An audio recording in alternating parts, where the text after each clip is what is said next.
Salut les apprentis photographes. Aujourd'hui on parle de 7 petites astuces pour faire des photos bien nettes. C'est parti.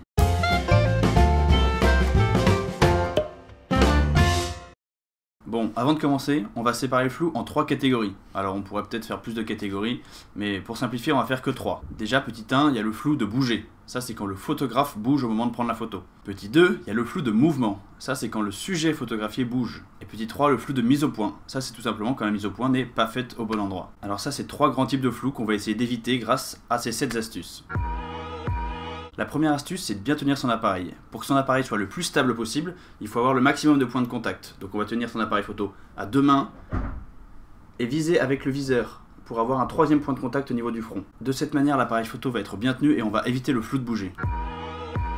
Deuxième astuce, être bien stable. Parce qu'une fois qu'on tient bien l'appareil photo en main, il faut que nous-mêmes, notre corps soit stable. Donc on va essayer d'être bien stable sur ses jambes. Si c'est possible, on peut s'appuyer un petit peu contre un mur, contre un muret. On peut bloquer sa respiration au moment d'appuyer pour prendre la photo. Toutes ces petites choses vont faire qu'on va être plus stable. Et bien sûr, quand on a la possibilité, le must pour être stable, c'est le trépied. Et ça aussi, ça va empêcher le flou de bouger. Troisième petite chose, c'est d'utiliser un objectif stabilisé. Ça, c'est pas possible pour tout le monde. Tous les objectifs ne sont pas stabilisés. Mais si vous avez un objectif stabilisé, utilisez la stabilisation. C'est une petite molette sur le côté de l'objectif qui permet d'activer la stabilisation. Et ça permet de lutter contre le flou de bouger, ça aussi. Astuce numéro 4, sans doute la plus évidente, c'est de bien choisir sa vitesse d'obturation. Avec ça, on va lutter à la fois contre le flou de bouger et contre le flou de mouvement. C'est-à-dire que si la vitesse d'obturation est trop faible, le sujet va avoir le temps de bouger pendant qu'on prend la photo, et nous-mêmes, on va avoir le temps de bouger pendant qu'on est en train de déclencher. Alors que si on a une vitesse très rapide, par exemple 1 200e de seconde, 1 2 millième de seconde, là, le sujet il va pas avoir le temps de bouger et ça va vraiment figer le mouvement. Dans l'idéal, il ne faut pas avoir une vitesse d'obturation plus faible que 1,5 fois la focale et l'objectif. Par exemple, quand on utilise un 50 mm, il ne faut pas descendre plus bas que 1/75e de seconde. C'est le must. On peut descendre un peu plus bas, mais après on va devoir être bien stable, faire bien attention. Pour être sûr de ne pas avoir de flou de bouger, il ne faut pas descendre en dessous de cette valeur. Pour le flou de mouvement, par contre, ça va dépendre du sujet. Si vous photographiez une Formule 1, il va falloir avoir une très grande vitesse d'obturation, peut-être 1/800e de seconde, 1 millième de seconde, 1 2 millième de seconde. Et si vous prenez en photo quelque chose d'immobile ou presque, peut-être que 1/20e, 1/30e de seconde, ça va suffire. Pour ça, il n'y a pas de secret, il faut s'adapter à son sujet. Si vous voulez en savoir un peu plus sur la vitesse d'obturation, je vous invite à aller voir l'article qui s'affiche ici. L'astuce numéro 5, c'est de bien faire la mise au point. Souvent, les débutants utilisent la mise au point automatique qui va détecter automatiquement le sujet et mettre au point sur le sujet. Mais ça pose problème parce que parfois, quand il y a un premier plan mais que notre sujet est au deuxième plan, qu'on veut faire la mise au point sur le deuxième plan, l'appareil photo va faire automatiquement la mise au point sur le premier plan. Ce qu'il faut faire dans ce cas-là, c'est sélectionner manuellement le collimateur sur lequel va se faire la mise au point. Et grâce à ça, on va pouvoir faire la mise au point exactement à l'endroit où on veut.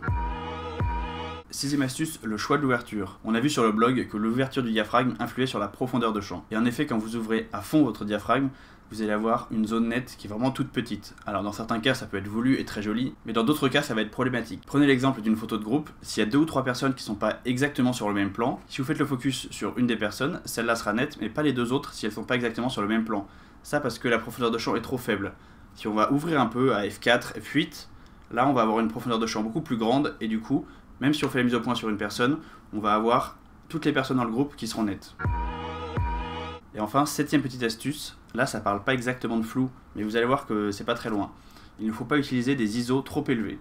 La sensibilité ISO, lorsqu'elle est trop élevée, elle produit du bruit numérique. Et le bruit numérique, même si c'est pas techniquement du flou, ça donne à la photo un air pas très net, un petit peu flou. Donc ne pas utiliser des ISO trop élevés. Qu'est-ce que c'est des ISO trop élevés? Ça va dépendre de votre appareil photo et de votre capteur, donc je ne peux pas vous répondre. Il faudra essayer par vous-même, mais essayez de monter les ISO au maximum. Vous allez voir qu'il y a du grain sur la photo et que ça fait un bruit un peu dégueu. Et enfin, pour conclure, n'oubliez pas qu'une photo floue reste floue. C'est-à-dire que ça ne sert à rien d'essayer de la corriger dans Lightroom ou dans Photoshop. Une photo floue ne peut pas devenir nette. Donc il est absolument crucial de s'occuper de la netteté dès la prise de vue. Voilà les apprentis photographes, c'est tout pour cette vidéo, j'espère qu'elle vous aura appris quelque chose. Vous pouvez l'aimer ou la partager si ça vous fait plaisir. Et n'oubliez pas que c'est en faisant des photos qu'on devient photographe, alors sortez et déclenchez.